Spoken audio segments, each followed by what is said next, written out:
আসসালামু আলাইকুম ফ্রেন্ড, কেমন আছেন? নিশ্চয়ই ভালো আছেন। বন্ধুরা, আজকে আপনাদের সাথে শেয়ার করব খাবার বিষয়ে একটি ভিডিও। অর্থাৎ আমি আজকে রাতে আর খাবো না। তো এটার জন্য নুডলস নিয়ে এসেছি এবং নুডলসটা অনেক সময় শক্ত হলে, অর্থাৎ নুডলস যে ভাজি করা হয়, এটা যদি করা হয় অনেক সময় খেতে খুব একটা ভালো লাগে না, গ্যাস হয়। তো এই কারণে আজকে নুডলস স্যুপ তৈরি করে আমি খাবো।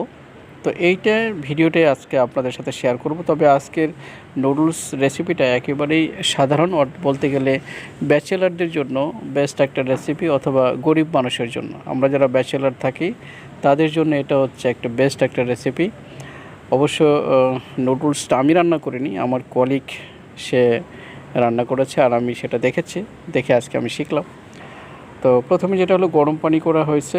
গরম পানি পরিমাণ মতো আপনি এক প্যাকেট কোকোলা বা স্কোয়ার কোম্পানির যে নুডলস আছে, আপনারা চাইলে সেটা ব্যবহার করতে পারেন। তবে এক প্যাকেট নুডলসের মধ্যে সাধারণত নুডলস স্যুপ করার জন্য 250 ml পানি ব্যবহার করলেই এনাফ। তবে ক্ষেত্র বিশেষ ওভারহিটে হইলে অনেক সময় পানি বাষ্পায়িতর পরিমাণ বেশি হয়ে যায়, সেক্ষেত্রে পানি হয়তো পরবর্তীতে অ্যাডও করা লাগতে পারে। তবে পরিমাণ মতো আপনার মতো করে আপনি পানি নেবেন। প্রথমে পানি গরম হয়ে গেলে নুডলসটা দিয়ে দেবেন, দেখতে পেলেন আপনি ভিডিওতে। তো এরপরে হচ্ছে খুব সাদামাটা, আপনি চাইলে এখানে অনেক কিছু অ্যাড করতে পারেন, আবার যদি মনে করেন যে না অনেক কিছু অ্যাড করব না, সেক্ষেত্রেও আপনি পারেন। আপনি পরিমাণ মতো লবণ, একটু মরিচের গুঁড়া অথবা কাঁচা মরিচ আপনি ব্যবহার করতে পারেন।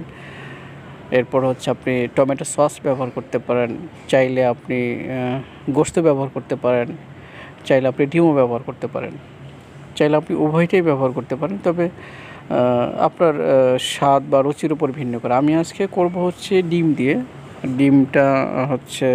ডিম দিয়ে হচ্ছে নুডলসটা করব। তো যার যার স্বাদ অনুযায়ী এসে করবে। আমি এখানে টমেটো সস ইউজ করি নাই, কারণ আমার কাছে এখন টমেটো সস নেই এই রাতের বেলাতে, এই কারণে আমি এটা করি নাই। তো আপনি চাইলে টমেটো সসটা ব্যবহার করতে পারেন।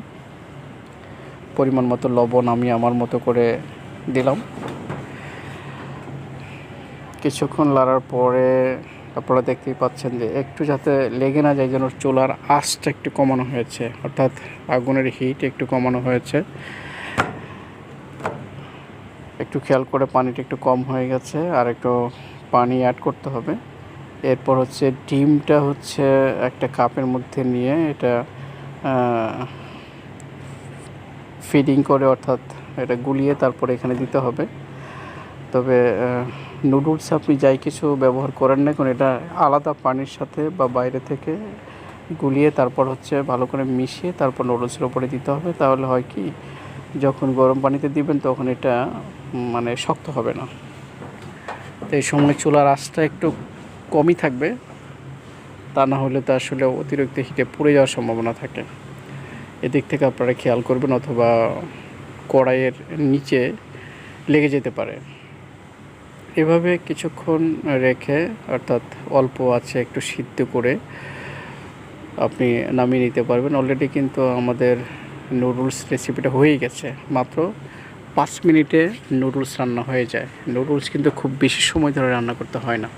আপনার ভিডিওতে যেভাবে দেখছেন ঠিক এইভাবেই, কিন্তু টোটালি কাটা হয় নাই, কোনো কিছু করা হয় নাই, স্কিপ করা হয় নাই আর কি। দেখেন নুডলস কিন্তু হয়ে গেছে। আপনারা এভাবে খুব সহজে আপনার বাসায় আপনার মতো করে আপনি নুডলস তৈরি করে খেতে পারেন। এটা হচ্ছে নাস্তায় ব্যবহার করা যায়।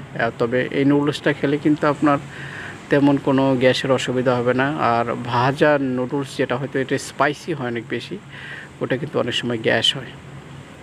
আর এই কারণেই আমি এটা করলাম না। আমি নর্মালি যেটা নুডলস স্যুপ তৈরি করে খেলাম, যাতে পর্যাপ্ত পরিমাণে পানি থাকে এবং খাওয়ার পরে যেন পানির কোনো ঘাটতি না থাকে, এবং গ্যাস্ট্রিকের ব্যথা বা অনেক সময় বুক জ্বলে, গলা জ্বলে, সেটা যেন না হয়। এই জন্যে হচ্ছে আমার নুডলস স্যুপ তৈরি করা।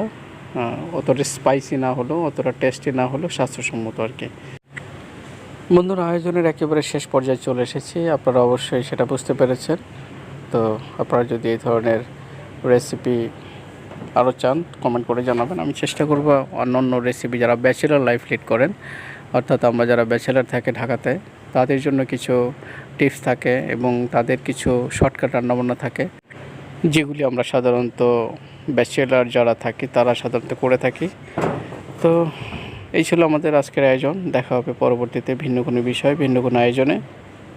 সেই পর্যন্ত ভালো থাকবেন, সুস্থ থাকবেন। আল্লাহ হাফেজ।